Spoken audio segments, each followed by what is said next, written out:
I don't know, had like a personal coach like that, you know what I mean? Yeah. So it's just been kind of observing and taking what I like, what I don't like. And Yep. it's worked out a little bit, so. I would say so. Yeah.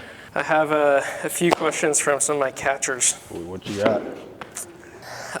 First question, how much do you eat a day? Ooh.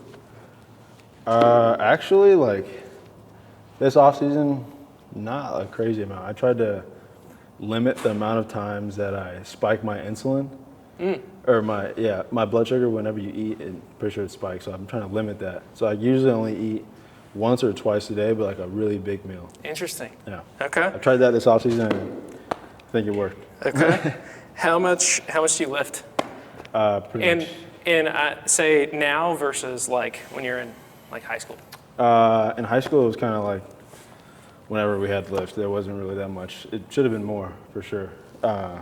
In college, it was a lot more often. You know, we had to like team lifts, and then on the days we were off, we were in there lifting still, so it didn't really matter. So definitely different than high school. And in pro ball, it's been, especially in the off season, pretty much every day. Okay.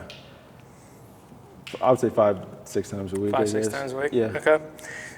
What do you think about ABS? I like it for as a hitter, as a catcher, if it does, you know, in fact, make framing more valuable, then I love it. Yeah. Okay. So. So we were talking about that earlier. Yeah. You think ABS is actually going to make framing more valuable? Explain that a little bit. So I think if you only have 2 challenges and either team already used them or attempted to use them, and no team, you know, has any ability to challenge a call, then it's up to the catcher to, you know, make it look good. And Yep. or a team, you know, only on one side lost their challenges, then they only have their catcher to try to help them get calls. Because if he's just clanking on the balls, and then the umpire's like, I don't have a good look at any of these. So I think it almost makes it more valuable when you don't have them anymore, I guess. Yeah, that makes sense. When you call a low pitch and it goes high, what do you do to get up? Just catch it. Just catch it. Yeah, that's what Scott Brown would tell me at Vanderbilt. Just catch the ball. Just catch the ball. Just catch the ball. I love it. Who's the best pitcher that you've ever caught? Mason Miller. Cool. Yeah, with Oakland, 100%. Okay. It just hits 101, 103, 104. He does every pitch for a strike, and every pitch is hard, and it's just it's insane. I don't know. What's the hardest pitch for you to catch from Mason Miller? Probably his cutter. Okay. Because he throws it. I don't even know how hard, upper 90s, but it's moving. You know, it's insane. It's actually a joke. It's a joke. What do you do to make sure that you like help your staff succeed, basically? The easiest thing I would say that I do with everyone is I try to make myself like a customizable catcher for whatever pitcher. So if you like me to catch a certain way, if you hate when I'm on a knee, I won't be on a knee. If you hate when I give you an early target, then, you know, like however you want me to catch, I'll catch. Yeah. Obviously, I'm going to do my best to, you know, do what I do well, but I want to make sure that, like, if you don't like something, I'm not going to do it. But if you really like something, I'm going to do it all the time for that guy. Yeah. How do you keep track of all that? Personal relationships.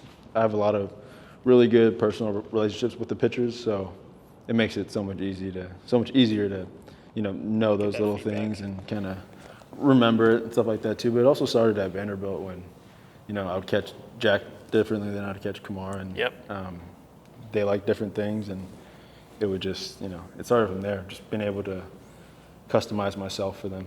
That's great. What is this? This is a lace-on wrist guard.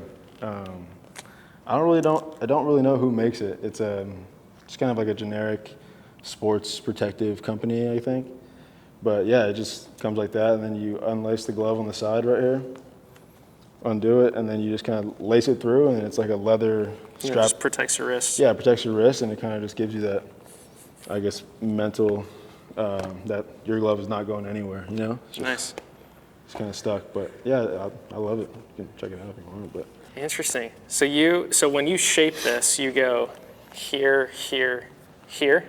So it's like there, down, like this whole side pretty much just straight down. Whole side straight down like that. And then I put this one in. Thumb in. And then I kind of curl this in a little bit, so it'll make a little deep pocket So in there. catch it here. and then just make sure it's as round and wide as you can. yeah, I want it as wide as possible. That's great. Yeah. That's great. I was talking to another guy. This thing is a little heavy. Yeah. Do you like it like that? I would rather it be heavier and a little light? bit bigger than, you know. I mean, when you're catching 100. Yeah, I don't feel much with that, so it makes it pretty easy. Yeah. Okay. All right. Last question. Biggest lesson that you learned from Vanderbilt. Ooh. Respect the game. That's the biggest thing. Like, in terms of how you act towards the game, don't act like the game owes you anything. It doesn't, for sure. Just always respect the game and play hard and be humble. That's a big thing over there. There's no showboating was allowed over there, and no, I guess, extra stuff like that. Yeah. It was just about the game and respecting the game and playing hard and playing the right way. I love it. Yep. I love it. Great to meet you, man. Yeah, I'm rooting for you. Hey guys, I hope that you have liked this Q&A with CJ Rodriguez so far. If you have, then you're going to like this part too, so stick around. Basically, what I'm going to do right now is just give you some big takeaways that I had from talking with him from our time together and just the conversations that we had. So first thing is he played at Vanderbilt, and if you go look at him when he is catching at Vanderbilt, by the way, you're not going to be able to just search CJ Rodriguez catching highlights at Vanderbilt probably.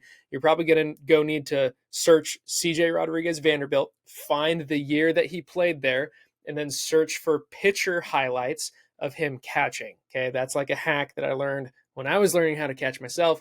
So go do that. What you'll see is he was super wide, like super, super wide with his stance. And I asked him, I said, hey, what changed? Because now I see that you're in a single knee all the time. How come you were so wide before? And he said, because my hips were so tight. That was literally the reason why, was because his hips couldn't get open enough. And so then he just had to get super wide. So 2 interesting takeaways there. Number 1, if your hips are tight, maybe try to get a little bit wider. But 2, you should probably just work on your mobility, because you're going to need to at one point or another. Another big takeaway that I had was how he was breaking in his glove. And I'm going to make more videos on this, but one of the most common questions I get is how to break in your catcher's mitt in order to not get thumbed. And another common question I get is, hey, my thumb is hurting all the time. Why does that happen? Well, in talking with him and some other pro catchers, one of the big reasons why is because people box their glove. And when you box the glove, there's a lot of room for error. And when you get hit in the thumb, then that's when you get thumbed. That's why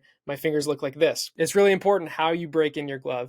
And basically what he does, he bends the fingers, bends the edge of the thumb. And then the other thing is he'll kind of curl his thumb in. He's trying to make a deep pocket right down here. So you should definitely go check that out. There's some other clips and stuff of that. But really the third biggest takeaway that I had was I loved what he was talking about how he is a customizable catcher. This is something that I think is not talked about enough, where when you have a pitcher who has a specific way that he wants you to call pitches, that he wants you to set up, that he wants you to catch balls, you should have the skills to be able to do all of it. And then you need to have a filing cabinet in your brain where you keep track of all that. Or even better, you have a journal where you literally write it down and talk about it with your different pitchers. And if you want a free catching journal, you should go to catchingmadesimple.com/journal, and I'll give you a journal. You can literally download it right there. So all that being said, I hope you liked this video. And if you liked this, then you're probably going to love the actual video of us working together. So go take a look at that right over here. I'm Coach Bougie. I'll catch you later.